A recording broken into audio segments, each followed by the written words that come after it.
So I think this is a very timely period where a particular generation of students and people will actually say, oh, 2020 was the year that I actually know what this is what I'm actually good at. Technology right now could actually be that catalyst.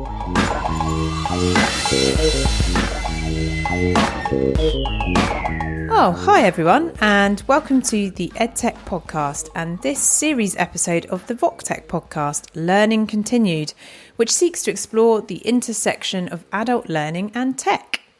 My name is Sophie Bailey, and our mission is to improve the dialogue between ed and tech for better innovation and impact. A big shout out to Ufi Voctech Trust and Ufi Ventures for supporting this series and vocational skills development in the UK through their investments and grants in vocational technology. In this series episode, I'm chatting to guests about the early careers space and what the response for young people going into the world of work has been amidst the pandemic. But before we kick off, here's a message calling our US listeners to an opportunity for funding for technical education. Hi, I'm Richard Pettey, and I currently coordinate the U.S. Department of Education's efforts on criminal justice reform, workforce development, and the future of work. Last year, my team began thinking about how to ensure that rural students are able to obtain the tech skills that will be demanded in the coming years. I saw the disparity in access to tech education firsthand when I worked in Mississippi, where students in the Delta don't have the same opportunities as their peers in Jackson. We wanted to solve this problem. So last month, we launched the Rural Tech Project, a $600,000 challenge seeking innovative solutions that use distance learning to provide rural communities access to high-quality programs and technology-related career pathways, with the goal of increasing instructional capacity and preparing students for the careers of today and tomorrow. The Department of Education invites high schools and local education agencies to propose technology education programs that use competency-based distance learning. Up to 5 finalists will each receive an equal share of the initial $500,000 cash prize pool and progress to Phase 2, a 2-year implementation period. They will have on-the-ground assistance, expert mentorship, and access to virtual resources as they plan, run, refine, and report on their programs. One grand prize winner will receive an additional $100,000. To learn more, please visit ruraltechproject.com. Thanks, Richard, and you can find out more about this project through Richard's guest blog at theedtechpodcast.com/blog. We'd like to do more to connect the dots and improve innovation.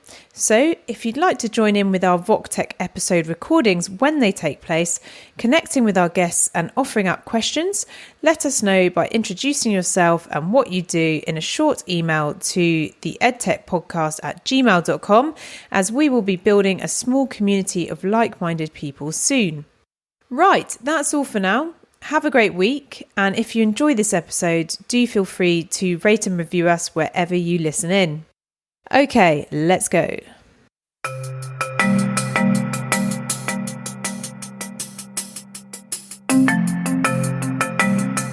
Cool, so let's get to it. So today we are joined by investors, entrepreneurs and graduate interns, all interested in innovation around young people, skills development and employment in the age of COVID. To put things into context, here in the UK, until the recent government Kickstart campaign, much of the Covid-19 response has arguably been around early years in schools or around traditional employers and job retention. But what about the 7 million people aged 16 to 24? With internships, apprenticeships and traditional volunteering opportunities all closing down to some extent, what opportunity is there to support young people better and through the use of technology? So some numbers to put this into context. On apprenticeships, the Department for Education guidance during COVID was for training providers to, I quote, deliver training to apprentices remotely and via e-learning as far as is practicable. Yet FE News reported in late April that where 304 training providers had between them planned 13,732 apprenticeship starts in the month, they had actually only achieved 2,693. Missing their pre-coronavirus expectations by 80%. Internships are also down, with Lloyds and Santander examples of large companies who have cancelled their summer internship schemes. HSBC has also delayed the start dates for all graduate recruits and interns, while the US investment bank Goldman Sachs has pushed back start dates for 2 rounds of internships. So more on this from a recent Guardian article. I quote, BDO, the UK's 5th largest accounting firm, has paused the recruitment of new trainees and cancelled its summer internships. BDO has also furloughed first-year trainees and apprenticeships among 700 staff who will see 80% of their wages paid by the government. All this is adding up to a bleak picture. Again, in the UK, a fifth of all those claiming out-of-work benefits are aged between 18 and 24. The number of young new claimants who have signed on to benefits between March and June is 276,000, more than doubling over 3 months. And the overall jobless rate was unchanged in this period, but there are 47,000 more young people unemployed than there were a year ago. According to the Resolution Foundation, 1/3 of 18 to 24-year-old employees have lost jobs or been furloughed during the pandemic, compared to 1 in 6 adults above that age. And many of these young employees work in the hospitality sector or the retail sector, which have been particularly hard hit. Meanwhile, looking at university students, a Wonk HE Pearson survey of 3,500 current students in England and Wales recently found that 49% of respondents said that as a result of Covid-19, they felt less confident that they are ready to progress to the next step in their education or career. And of these, 43% said they plan to defer their university place, either to take a year out or to look for work experience. And a further 20% said they plan to leave education entirely. So, demand for work experience and internship is very much there. Yet, big employers have largely not responded with the same kind of digital innovation we have seen among schools and universities. So, what is going wrong, and how can the early careers market do better? So, Femi, if I may, I'm going to start with you. You're 21. You graduated last year in accounting with great promise from a private Nigerian university, Babcock, which is expert in producing graduate professionals like lawyers and engineers. And you started an internship at KPMG in January, working on client work for the Nigerian National Petroleum Corporation on risk. COVID hit, as we all know, and a travel ban came in, and the internship was effectively stopped. So I wondered if you could tell us a little bit about your experience and how the last few weeks have sort of made you feel, and how you've kind of adapted to your circumstances. Well, thank you, Sophie, for the privilege again to be here. Hello, everyone. So, like you said, Sophie, I was at Abuja because we and a team were consulting for NNPC. Then I got transferred back to Lagos. And in that period, I was in a state of uncertainty, because I was wondering, do I still keep in touch with my team? Or do I, life is about value and how much value you provide to wherever sphere you are. So I was always daily keeping in touch with them through emails, but it kind of felt like I wasn't sure I would be retained because the work I was doing there is, is on pause. And I'm an intern. So in my mind as a young graduate with someone that was probably looking for a promising future, it's now looking quite blurry. So I said, what would I do right now? And I said, okay, I'm going to develop myself. I'm going to start taking courses. I'm going to start looking outside my horizon. Because if I believe that the only opportunities that I have are only in Nigeria and Africa, I will be stranded. So I said, what would someone my age, so a Generation Z, what will I do? What will a Zoomer like me do? So I used the power of the internet. So I began taking courses, started making connections. And in line with my passion, which is educational technology, esports, and I think I have a skill with networking. So I started attending webinars, KPMG UK webinars, KPMG US webinars, KPMG Australia webinars, just to put my footprints in the internet space. And along the line, I kind of felt, is everything still going to make sense in the end? But, there's still an idea of faith, so I was just winging it, just putting one step after the other. Along the line, I've come to understand that there will be no new normal. There will be no normal like before.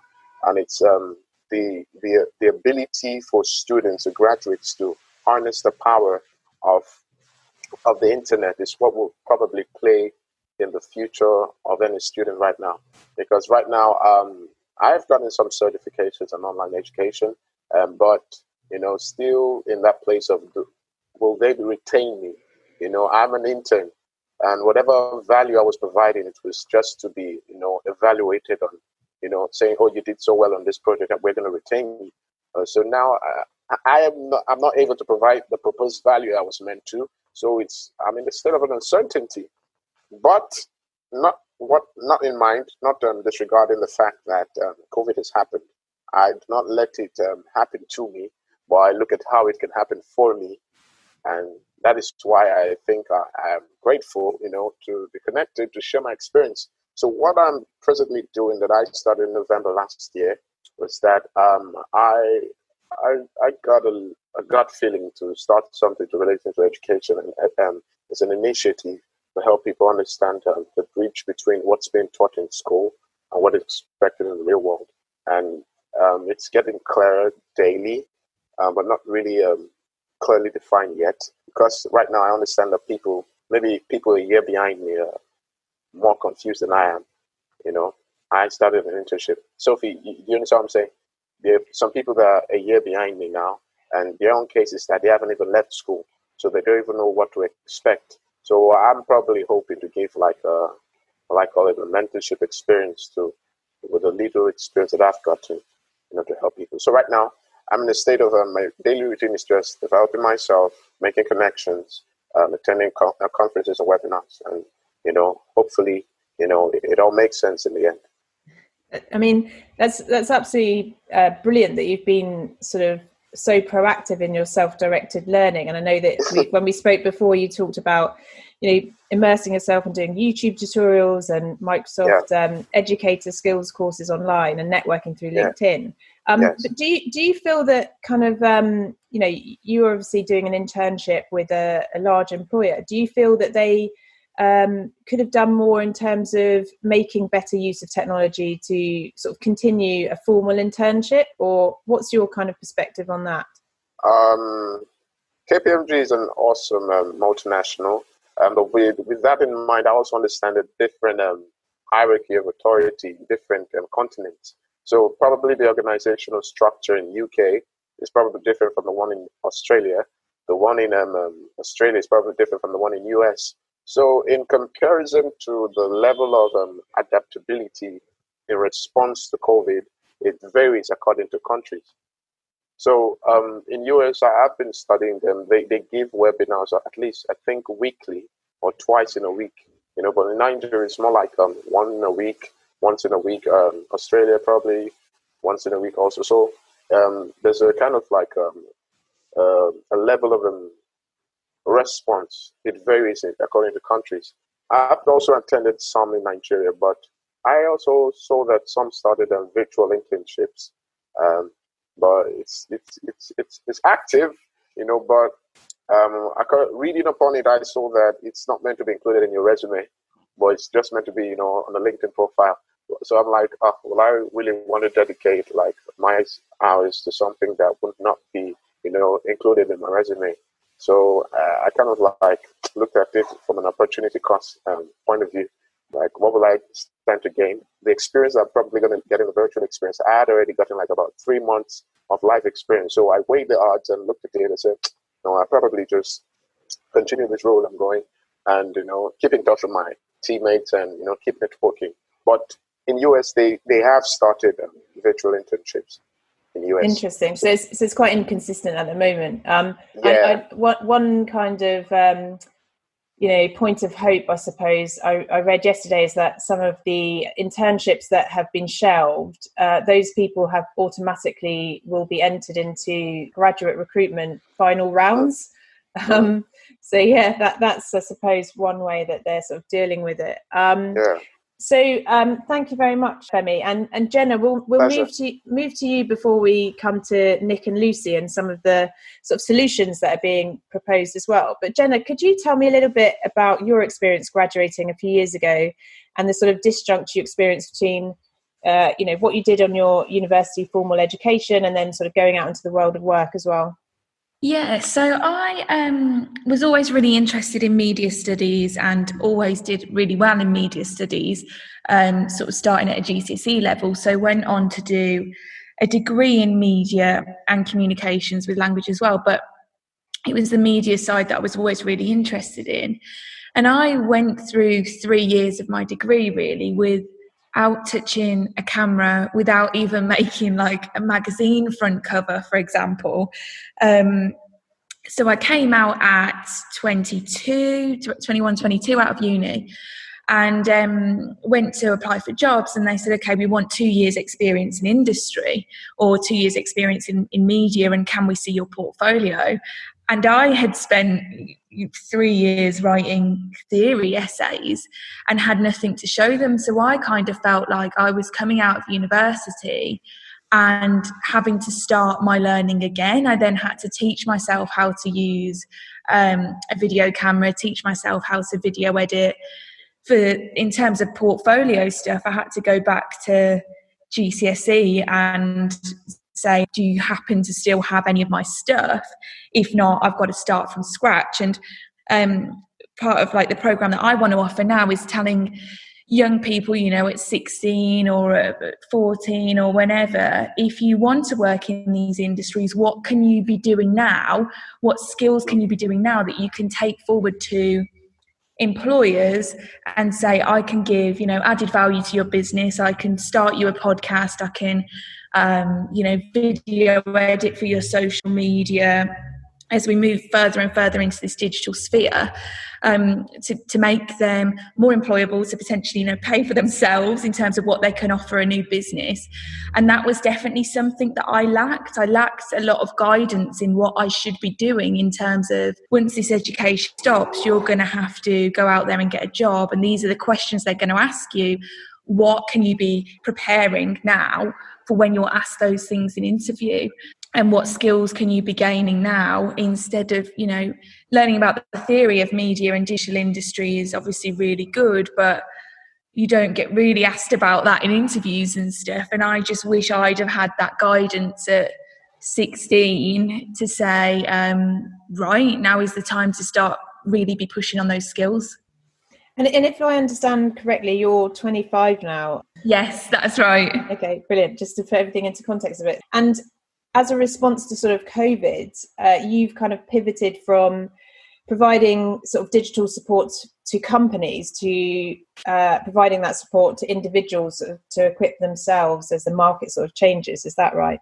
That's it, yeah. So at 22, once I'd sort of like taught myself how to use cameras and video editing and stuff like that, I went through the Apprentices Trust. So I started up a business with them at 22, and that was providing video for SMEs it started with, and then it grew into bigger companies and podcasts and stuff. But having this time to reflect, what I want to sort of pivot a little bit and do is also teach young people how to be able to offer those things moving forward, because I think businesses are going to have to move online a lot more, even if they don't want to. They're going to have to communicate via video, via podcast, via social media. We're just going further and further into this digital world.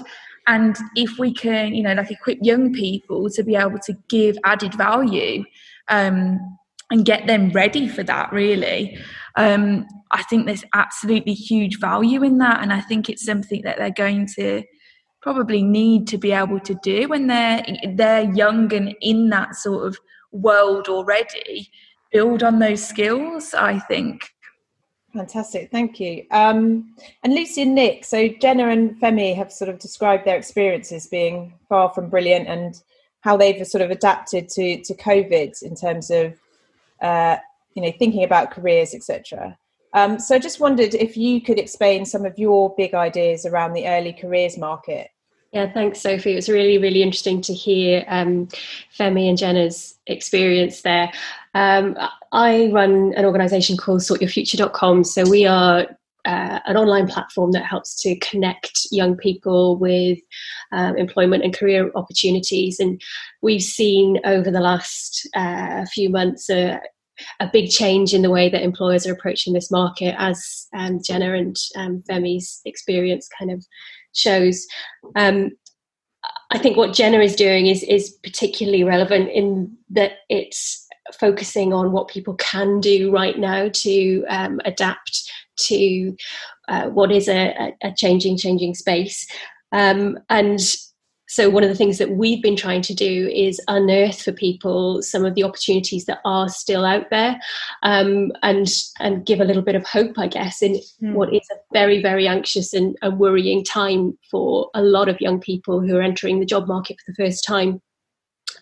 So that's been showing what online learning opportunities there are, some of the things that Femi has been doing, taking online courses. We've been trying to show young people what's out there in that sense, but also maybe showing some of the options that exist beyond some of those large corporate grad schemes and internship schemes, which have been paused or put on hold while employers deal with a huge crisis, obviously. So tech cos, small companies, there are still opportunities that are out there, and we've been trying to present those to young people through our platform to show that there is still stuff that you can do whilst all this is going on. Fantastic. And I'd love to come back to you on the Kickstart program as well, because I've got Yes, absolutely. I'm very interested in that. But Nick, perhaps we could hear from you as well. Yeah, sure. As long as you're not going to talk about my age as well. So we were coming at things from a different perspective. I'm an investor with Blackfinch Ventures, part of the Blackfinch group run by Richard Cook. And we invest in high growth tech startups. And so our motivation wasn't particularly around young people and helping them find opportunities. Our interest was very much our portfolio of these agile young startups. And as COVID hit, we were looking for ways to help them. And obviously lots of ways we could, but we realized there was an opportunity for them because we guessed that there were some of these people, and we were particularly thinking university researchers and students who were unable to do their own normal work, some of them at least, who had some amazing skills that would be really helpful to our startup companies. And clearly, a lot of the startups were having to conserve costs and look to shrink back in some ways. But they're unlike some of the big multinationals. They're also very opportunity hungry, agile, and can see that actually, yes, there is an opportunity. There are some of these amazing skills that these young people have that we could benefit from. And so they have that opportunity if we could match them up. And so what we did was work with a set of 20 partners, some investors, some universities, and a few others, to launch an initiative called Isolation Intern. And the point of this was for startup companies to list opportunities they had, short-term, flexible. Importantly, that could be done remotely. And then it promoted on the other side to university researchers, students, and others like that who had those skills, could apply to the jobs. And so that's what we did. Fantastic. I mean, and I think having spoken to all of you, there's there are opportunities out there, aren't there? And it's about how do you kind of scale that up? Just going back to the Kickstart program. In the UK, the government have responded to the young being disproportionately hard hit by launching Kickstart. So just to describe that a little bit, which will see the government funding cover 100% of the minimum wage for 25 hours a week in the scheme, which will be open to all employers across Britain. And it will directly pay employers to create new jobs for any 16 to 24-year-old at risk of long-term unemployment. And when I was kind of looking into this, it's quite interesting because obviously at the beginning we talked about apprenticeships sort of largely being shelved or paused to some extent. And it feels a little bit like this may sort of be a resurrection of the same idea, albeit slightly repackaged. And I just wondered if there's a way that we can make, rather than reinventing, there's a way we can make our existing schemes a bit more resilient and think about the sort of hybrid or blended nature that we're having to do with within schools or within the workplace as well. Just wondered if anyone's got any comments on that. Yeah, I think there is a really interesting question there about that scheme and the detail and whether it will affect other existing provision like apprenticeships. I know some people are quite concerned that it might prevent some people from taking on apprenticeships, which could last longer than this scheme will. So I think there's something kind of interesting there. But I also think there is an issue around the agility and the ability to deliver some of this online. And I think because employers have perhaps been so focused on dealing with this crisis, they maybe haven't had to, in the way that schools and universities have, adapt to this online environment in quite the same way, in an enforced way, if you like. So now's the time, I guess, for employers to really step up and figure out what they can do to offer a really good internship experience or really good grad scheme experience online. And I think there are some universities and schools that have done that really well. It's been a real challenge, I know, but now is the time for employers to step up, I guess, and take that on themselves. I think from my point of view, I think it's less about at this stage coming up with a really good scheme as actually just getting on with it and trying it and then learning and adapting as they go. I think my concern with larger organisations would be that they tend to try and come up with these really good schemes, but take too long about it. And actually, we need something here and now. Don't wait for it to be perfected. Get on with it. Yeah, I mean, in terms of funding as well. So I was listening to a podcast yesterday, and it was about a select committee report on the digital economy and trust. And, part of that was this idea of sort of taxing the big five tech companies. And rather than this being seen as a sort of, taxing free information and the knowledge economy, think of it as we're moving away from being able to get our revenues from the petro economy. And so, it has to come from somewhere. And so in terms of funding, you've got, Google announcing 100,000 scholarships. You've got Universities UK telling its universities within the UK to promote paid internships for the class of 2020, because obviously they also have to show that they are providing value when everything's slightly different. And then you've got the role of the state. So I just wondered, from a kind of funding mechanism point of view, where should young people be supported and by whom? Ultimately, I think companies need to do a certain amount. They're the ones who will benefit. They should benefit in the short term from the work that's done, and they should benefit even more in the long term if they develop good employees. But there's definitely going to be a place for government as well. The question is what form of support is going to encourage the companies to do that. And the danger is with a short-term scheme is, yes, that's great, but what happens afterwards? There's a lot of uncertainty for companies at the moment. They don't know, quite what the situation is going to be like in 6 months. So if it's only 6 months funding, that's maybe not enough.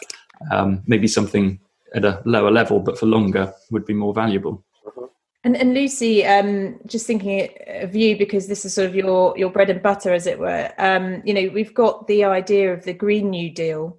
So, whilst we're in this crisis, making the most of the opportunity to sort of redirect investment and bolster parts of the economy as well.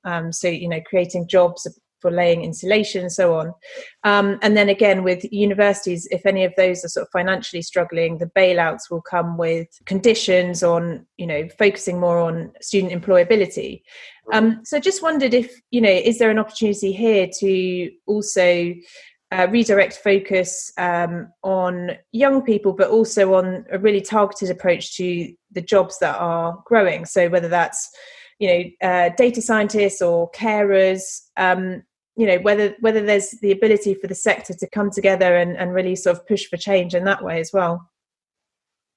Yeah, I think you're absolutely right there. I think there are opportunities through the way government funding is distributed and how that's what conditions, I guess, are applied to that to encourage growth in certain areas. And I think obviously we're in a massively shifting labour market at the moment.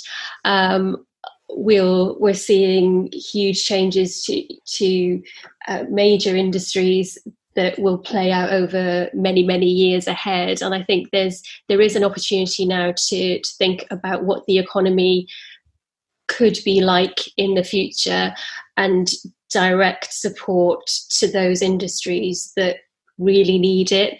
You mentioned the care sector. I think that's a case in point.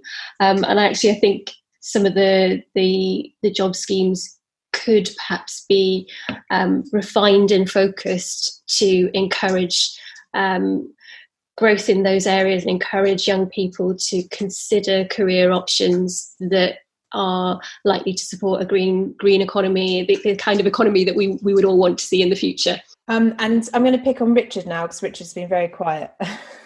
So Richard, here's a question. COVID-19 has largely accelerated trends in learning and technology. What have we got right and what have we got wrong along the way? That's unfair. But anyone can jump in.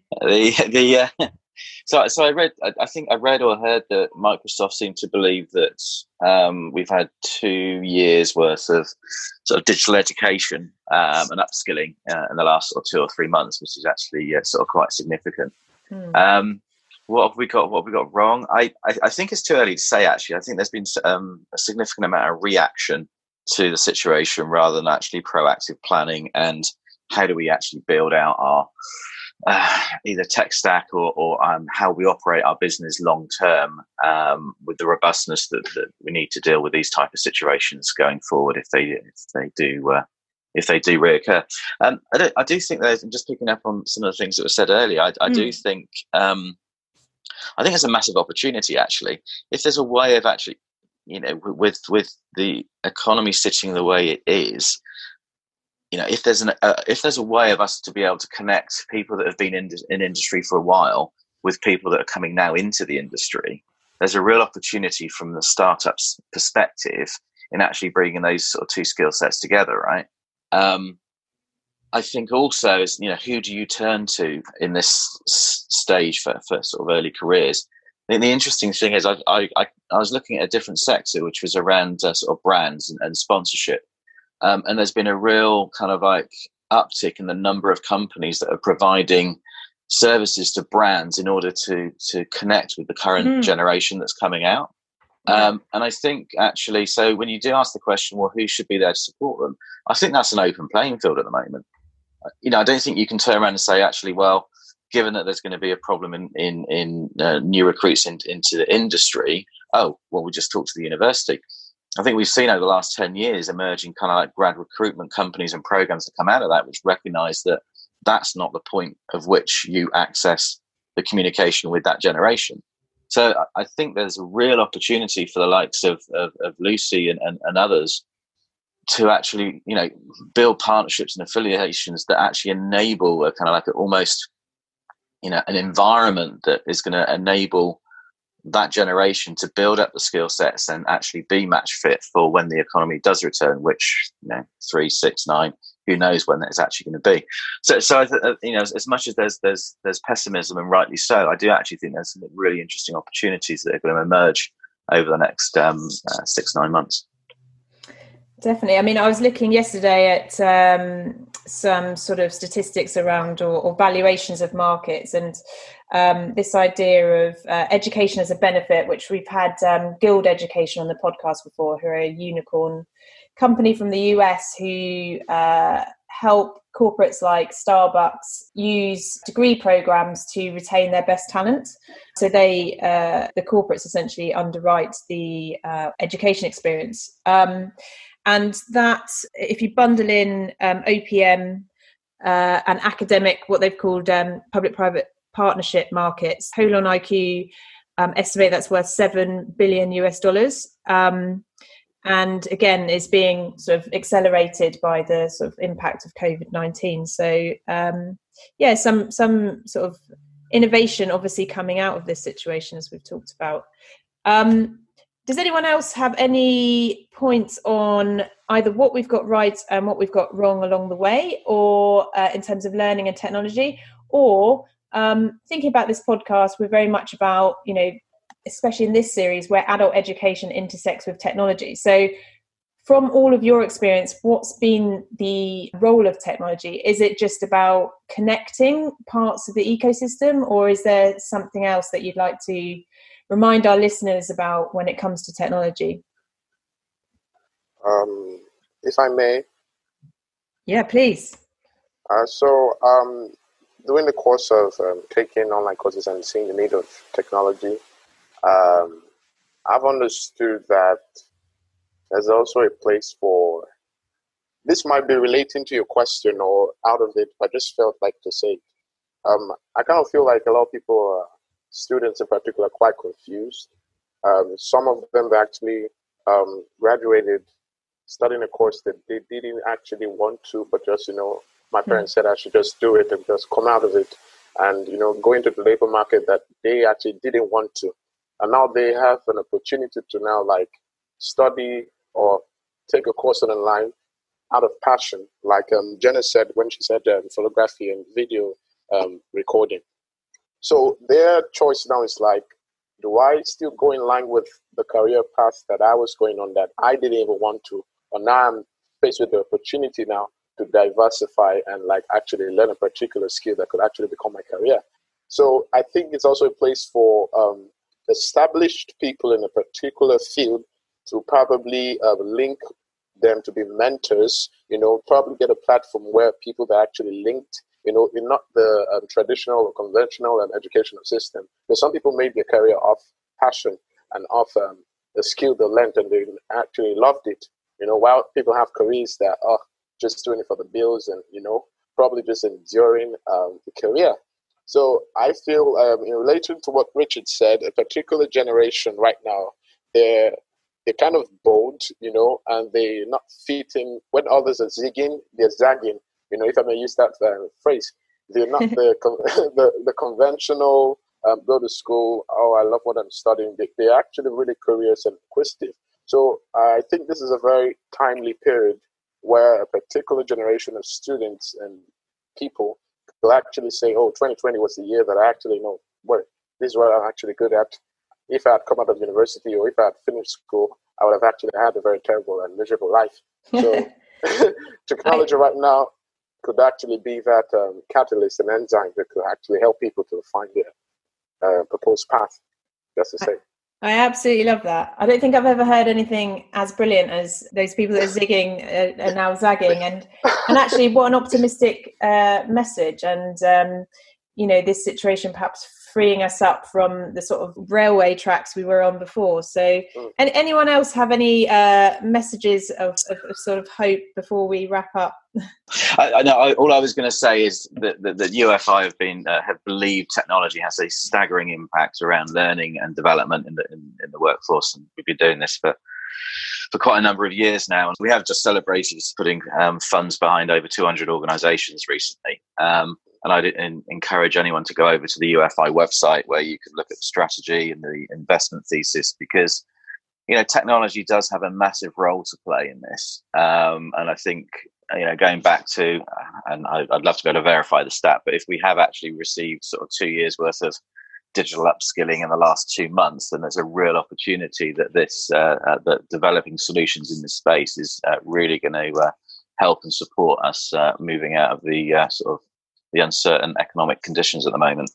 Yeah, I was just going to follow up on what Femi was saying. In some ways, there's a challenge to universities and the traditional approach to education at the moment to really step up and innovate. Out of a crisis, comes innovation, and I can see that a lot of people will maybe look at traditional educational routes and think, do I need to do things in the same way? We've got in the UK certainly almost a conveyor belt into university as a kind of standard route at the moment, and I wonder whether people will consider that more carefully following this crisis and really think about the other options and the ways that they could approach their learning, their upskilling, and how they make their way into a career that they would really, really love, rather than just taking that next step that everyone else in their peer group is taking of going to university to do something that might not lead them where they really want to be in the future. I think it's really exciting that, on the one hand, you've got, the young people looking, around for other ways of doing things, zagging, if you like. And then on the other, the companies, especially large ones, are suddenly finding that, some of these other ways of working that have been enabled by technology and then forced on them by COVID, do work quite well. And whether that's in learning or actually just in work, there's this huge opportunity with both sides looking for different ways of doing things and being open to what is possible. And just to wrap up, I always like to ask our guests, if there are any resources or books or other things that you've seen or heard that you would like to share with our listeners, and perhaps. We'll try and keep it on an uplifting end to the episode. And so mine yesterday, I watched a conversation on the TED channel between the digital minister of Taiwan and the host there. And they were talking about, how they've tackled COVID with the use of technology. And so that touched everything from the trust part of the economy, as we've talked about, but also how to tackle disinformation, and also talks about sort of education skills. So I definitely recommend people to go and watch that or listen to that if you have a few minutes. Anyone else like to throw anything else in the ring before we wrap up?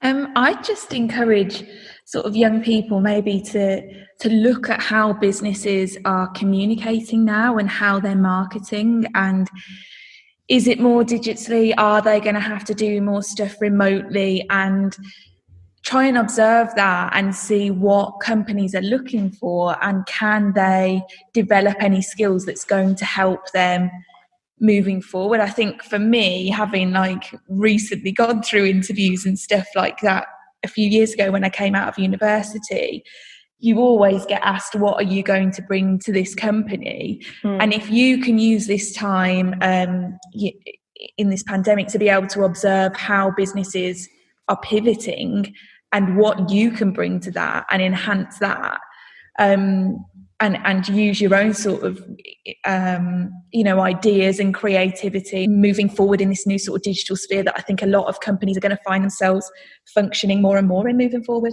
I would go even further than that and say, because a lot of the companies don't know what they're looking for, and if you've got the ability to bring something to a company, go out and approach them about it. Yeah, definitely.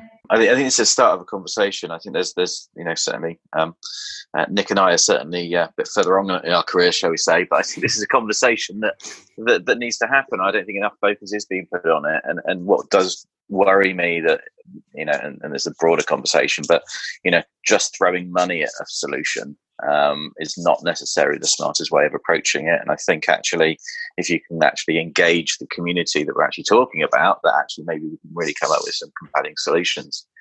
And inspiration, I think it was a conversation I had with the host of this podcast yesterday, which was, potentially that, seeing sort of education, whether it's work-based or in school, is actually becoming or emerging as part of a sort of a company purpose provided. So previously it was things like company cars and healthcare, but actually we're going to start to see this type of, sort of education, become a sort of a perk that companies recognise that employees and society actually want. Maybe that's another podcast, Sophie. Yeah, that's definitely another podcast. And what's interesting about that is, so previously that perk would be you as the direct recipient, and now people are looking at that as, you know, something that would be a perk that you could supply to your whole family and your children if you have them. So taking away some of the internal stress in the household at the moment if people are trying to sort of homeschool and be productive for their employer. So yeah, we'll definitely come back to that one anyway. Femi, what's been the best resources that you've come across during your time, and what would you like to share with our listeners? I would say that resources, Microsoft has been outstanding and really concerned genuinely. It's more like I kind of feel Microsoft anticipated what was about to happen, which is quite weird.